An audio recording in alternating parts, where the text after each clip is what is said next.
there. Subscribe to my channel. And also press this bell icon.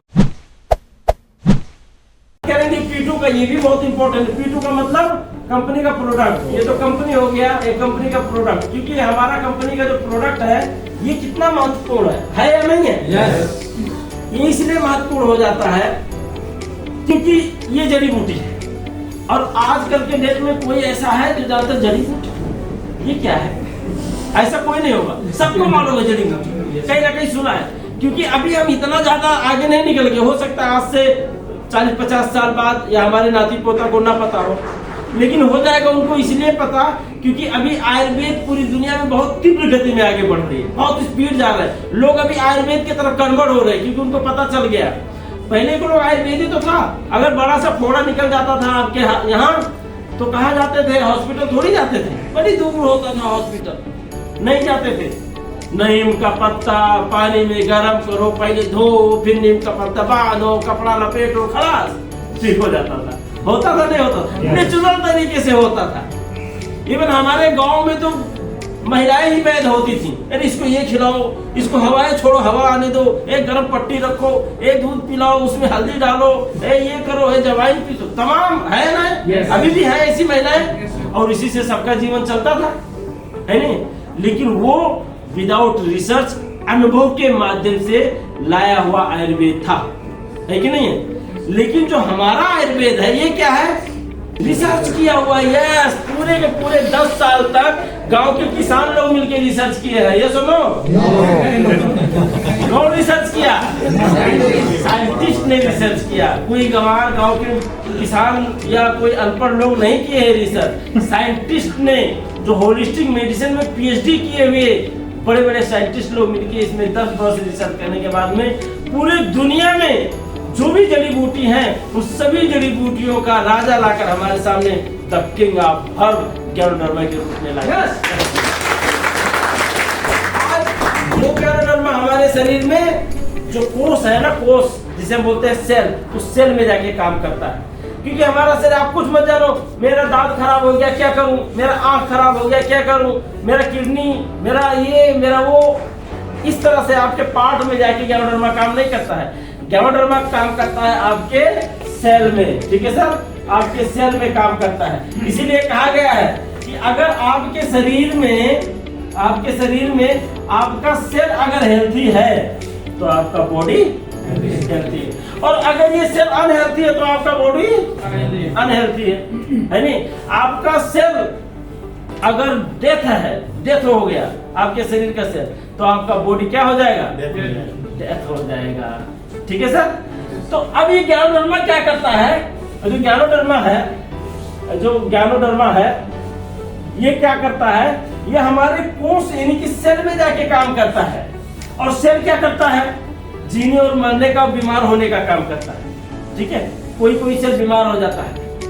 अब बीमार है इसलिए क्योंकि हमने जिस तरह से सेल का जो खाना देना चाहिए हमने वो खाना नहीं दिया, ठीक है? हमने दूसरा कोई खाना दे दिया जो उसको नहीं चाहिए, तो बीमार हो गया, तो कुछ डैमेज हो गया, कुछ मर गया। तो जो मर गया उसको शरीर से बाहर निकालने का काम कौन करता है? गैनोडर्मा। जो बीमार हो गया उसको फिर से तंदुरुस्त करने का काम कौन करता है? गैनोडर्मा। और जो ऑलरेडी उस शरीर में है उसको बीमार होने ना दे, उसका भी काम कौन करता है? गैनोडर्मा। आपने वो हवाला पार्टी खूब दबा के किया तो या चल भी रहा है, कंट्रोल नहीं हो रहा है, तो अभी तो सिर्फ आप सेल को मार रहे हो ना, जिंदा तो नहीं कर रहे हो। लेकिन साथ में अगर आप गैनोडर्मा भी चला दिए तो आपका बॉडी बैलेंस में तो कम से कम रहेगा, ठीक है? अच्छा, ये भी नहीं है कि आप सिर्फ ये पार्टी करते हैं जो दारू नहीं पीते हो, नहीं। दारू मतलब क्या? केमिकल। तो पेप्सी मतलब भी केमिकल, तो खाना मतलब भी केमिकल। आप अगर सेब खरीद के अपने बकाला से खाते हो ना, मतलब केमिकल खाते हो। आप ये मत समझना मैं एप्पल खाता हूँ, डेली बॉडी चेक करना, नहीं। वो खलास वाला एप्पल अब नहीं आता है, अब वो केमिकल वाला एप्पल आता है कि नहीं है? खोखला एप्पल आता है। तो सब जगहों पे भी वो केमिकल है। लेकिन अगर आपके जीवन में कुछ ना कर पाओ, ये गैनोडर्मा अगर आपने शामिल कर लिया तो आप उस केमिकल के माध्यम से जो हमारे शरीर पे आक्रमण है पूर्णतः उससे आपको छुटकारा मिल जाएगा। और वो हर एक फेम में मिलता है। हमें देखिए कॉफी पीना, चाय पीना है, कॉफी पीना, इसमें वो ज्ञानडर्मा है। हमें मंजन करना है, हम सुबह उठ के मंजन करते हैं कि नहीं करते हैं, उसमें ज्ञानडर्मा है। हम नहाते हैं साबुन से, उसमें भी ज्ञानडर्मा है। हम और भी जैसे हमें कोई पोषक तत्व चाहिए, हम सेव संतरा अनार जूस खाते पीते हैं बाजार से, जो केमिकल डाल के उसको उत्पादन किया जाता है। विदाउट केमिकल आप अनार, सेव, फल, फूल जो भी है आप किसी से ले सकते हैं। उसका पूरा का पूरा भरपूर मात्रा में आपको भयंकर कोई बीमारी नहीं घेर लिया है। आप देखिए जो जिस ज्ञानडर्मा का मैं बात करता हूँ, ये वाला ज्ञानडर्मा, वही ज्ञानडर्मा पूरा का पूरा इसमें है।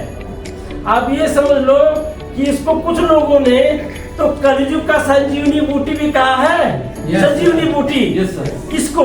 और आप ये भी समझ लो कि मैंने खुद भी कई जगह वीडियोस में देखा है, इसका जहाँ देवी दुर्गाओं का मूर्तियां होती है मंदिरों में, उसी के जगह पे इसका भी पिक्चर रखा हुआ है, इसका पूजा भी करते हैं। वो इसलिए क्योंकि जिसके घर का परिवार पूर्णतः प्रॉब्लम में था, शारीरिक समस्या में था, सही नहीं हो पा रहा था, 1-2 लाख रुपए खर्च करके पूर्णतः प्रॉब्लम में आ गया था, कहीं कोई आया एक फरिश्ता, उसको इसी के बारे में बता के चला गया और वो यूज करना चालू किया, और आज उसका परिवार हंसता खेलता परिवार बन पाया। तो किसी भगवान से कम है क्या ये? नहीं।